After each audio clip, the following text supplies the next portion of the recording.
भगवान श्री कृष्ण की प्रेमिका राधा का जिक्र विष्णु पुराण, पद्म पुराण और ब्रह्म वैवर्त पुराण में मिलता है। मान्यता और किंवदंतियों के आधार पर राधा के बारे में बहुत कुछ कहा जाता है। राधा के पृथ्वी लोक छोड़ने से पहले श्री कृष्ण उनसे मिलने आए हुए थे। राधा रानी ने कान्हा से कहा कि वह उनकी मुरली की धुन सुनते हुए धरती से विदा होना चाहती हैं। तब कान्हा ने मुरली बजाई और राधा गोलोक वापस चली गई।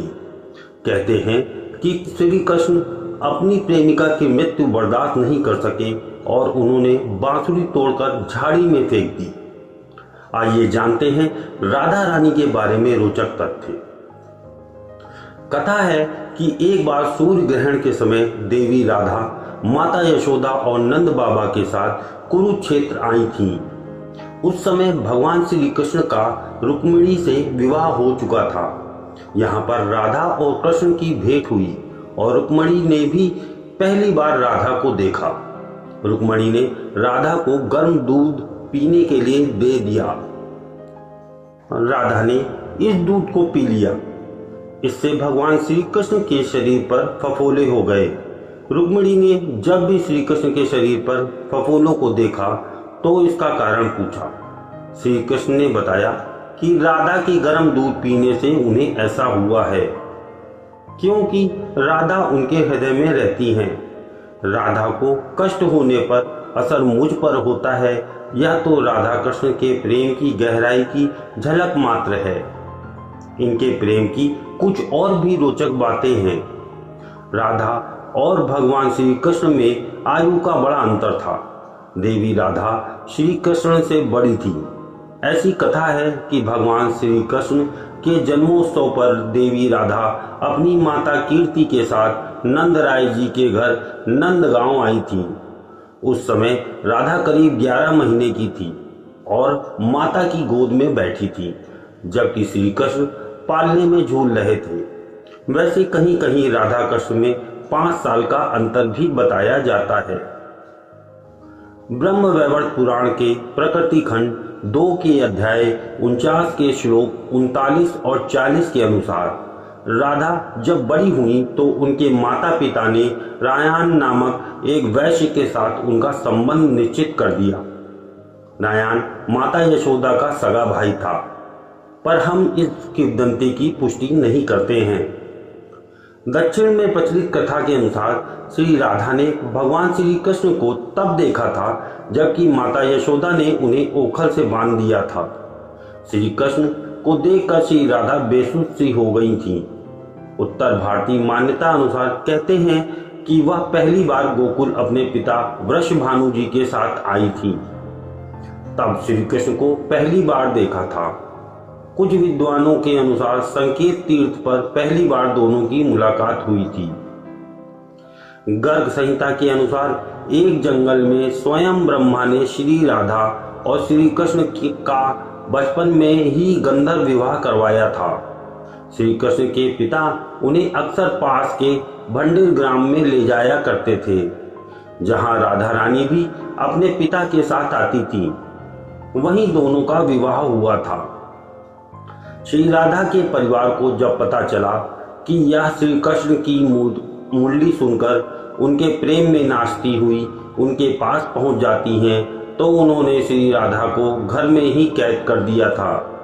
तब श्री कृष्ण ने अपने साथियों सहित एक दिन उन्हें रात में कैद से मुक्त कराकर उद्धव और बलराम सहित अन्य सखियों के साथ रात भर नृत्य किया था। यह रात पूर्णिमा की रात थी जब महारास हुआ था। बाद में श्री राधा की मां राधा के कक्ष में गई तो उन्हें राधा वहां पर सोते हुए मिली। भगवान श्री कृष्ण के पास एक मुरली थी जिसे उन्होंने राधा को छोड़कर मथुरा जाने से पहले ही दे दी थी। राधा ने इस मुरली को बहुत ही संभाल कर रखा था और जब भी उन्हें श्री कृष्ण की याद आती तो वह यह मुरली बजा लेती थी।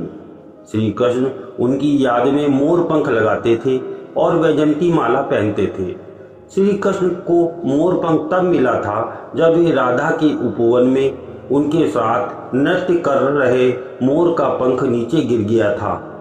तो उन्होंने उसे उठाकर अपने सिर पर धारण कर लिया था और राधा ने नृत्य करने से पहले श्री कृष्ण को वैजयंती माला पहनाई थी। श्री राधा रानी की 8 सखियां थीं। ब्रह्म वैवर्त पुराण के अनुसार सखियों के नाम इस प्रकार हैं: चंद्रावली, श्यामा, शैव्या, पद्मा, राधा, ललिता, विशाखा तथा भद्रा। कुछ जगह ये नाम इस प्रकार हैं: चित्रा, सुदेवी, ललिता, विशाखा, चंपकलता, तुम विद्या, इंदुलेखा, रंगदेवी और सुदेवी। कुछ जगह पर ललिता, विशाखा, चंपकलता, चित्रा देवी, तुम विद्या, इंदुलेखा, रंगदेवी और कृत्रिमा, इनमें से कुछ नामों में अंतर है। सभी सखियां श्री कृष्ण और श्री राधा की सेवा में लगी रहती थी। सभी के कार्य अलग अलग नियुक्त थे। श्री धाम वृंदावन में इन 8 सखियों का मंदिर भी स्थित है। पौराणिक मान्यता के अनुसार श्री कृष्ण गोवर्धन में गोचरण करते थे। इसी दौरान अरिष्टासुर ने गाय के बछड़े का रूप धर के श्री कृष्ण पर हमला करना चाहा, लेकिन श्री कृष्ण ने उसका वध कर दिया। राधा कुंड क्षेत्र श्री कृष्ण से पूर्व राक्षस अरिष्टासुर की नगरी आरिधवन थी। अरिष्टासुर से ब्रजवासी खासे तंग आ चुके थे। इस कारण श्री कृष्ण ने उसका वध कर दिया था। वध करने के बाद राधा जी ने बताया कि आपने गौवंश के रूप में उसका वध किया है, अतः आपको गौवंश हत्या का पाप लगेगा। यह सुनकर श्री कृष्ण ने अपनी बांसुरी से एक कुंड खोदा और उसमें स्नान किया। इस पर राधा जी ने भी बगल में अपने कंगन से एक दूसरा कुंड खोदा और उसमें स्नान किया। श्री कृष्ण के खोदे गए कुंड को श्याम कुंड और राधा जी के कुंड को राधा कुंड कहते हैं। मथुरा जाने के बाद राधा और कृष्ण का कभी मिलन नहीं हुआ। हाँ, उद्धव श्री कृष्ण का संदेश जरूर ले गए थे। कहते हैं कि इसके बाद राधा और श्री कृष्ण की अंतिम मुलाकात द्वारिका में हुई थी। सारे कर्तव्यों से मुक्त होने के बाद राधा आखिरी बार अपने प्रियतम कृष्ण से मिलने गईं। जब वे द्वारका पहुंची तो उन्होंने कृष्ण के महल और उनकी 8 पत्नियों को देखा। जब कृष्ण ने राधा को देखा तो वे बहुत प्रसन्न हुए। तब राधा के अनुरोध पर कृष्ण ने उन्हें महल में एक देविका के पद पर नियुक्त कर दिया। कहते हैं कि वहीं पर राधा महल से जुड़े कार्य देखती थी और मौका मिलते ही वे कृष्ण के दर्शन कर लेती थीं।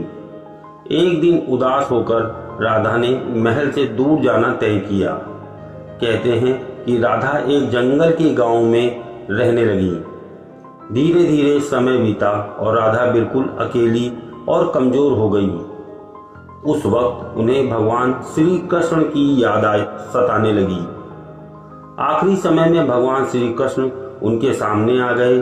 भगवान श्री कृष्ण ने राधा से कहा कि वे उनसे कुछ मांग ले, लेकिन राधा ने मना कर दिया। कृष्ण के दोबारा अनुरोध करने पर राधा ने कहा कि वे आखिरी बार उन्हें बांसुरी बजाते देखना और सुनना चाहती हैं। श्री कृष्ण ने बांसुरी ली और बेहद सुरीली धुन में बजाने लगे। श्री कृष्ण ने दिन रात बांसुरी बजाई। बांसुरी की धुन सुनते सुनते एक दिन राधा ने अपने शरीर का त्याग कर दिया। मान्यताओं के अनुसार जिस गांव में राधा रानी का विवाह हुआ था और विवाह के पश्चात जिस स्थान पर उनका ससुराल था, वह जगह आज भी सुरक्षित है और मथुरा में मौजूद है। हालांकि यह कितना सत्य है इस बारे में कुछ भी कह पाना संभव नहीं है, क्योंकि वृंदावन में आज भी वह स्थान मौजूद है जहां स्वयं ब्रह्मा ने श्री कृष्ण और राधा रानी का विवाह करवाया था।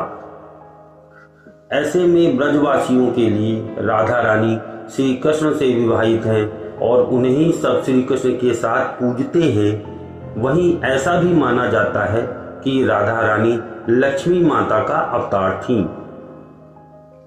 जबकि पुराणों और कुछ प्राचीन ग्रंथों में यह स्पष्ट लिखा है कि राधा रानी के हाथ की सबसे छोटी उंगली से माँ लक्ष्मी उत्पन्न हुई थी और राधा रानी के इन्हीं स्वरूप ने श्री कृष्ण से औपचारिक तौर पर विवाह किया था। मान्यता है कि राधा रानी का विवाह जरूर हुआ था, लेकिन श्री कृष्ण के आदेश पर योग माया ने अपनी माया से आयान को ऐसा भ्रमित कर दिया था कि उसने कभी भी अपनी मर्यादा नहीं लांघी थी और राधा रानी को स्पर्श नहीं किया था। वहीं राधा रानी की एक सास और ननंद भी थी। सास का नाम जटिला था तो ननंद का नाम कुटिला था।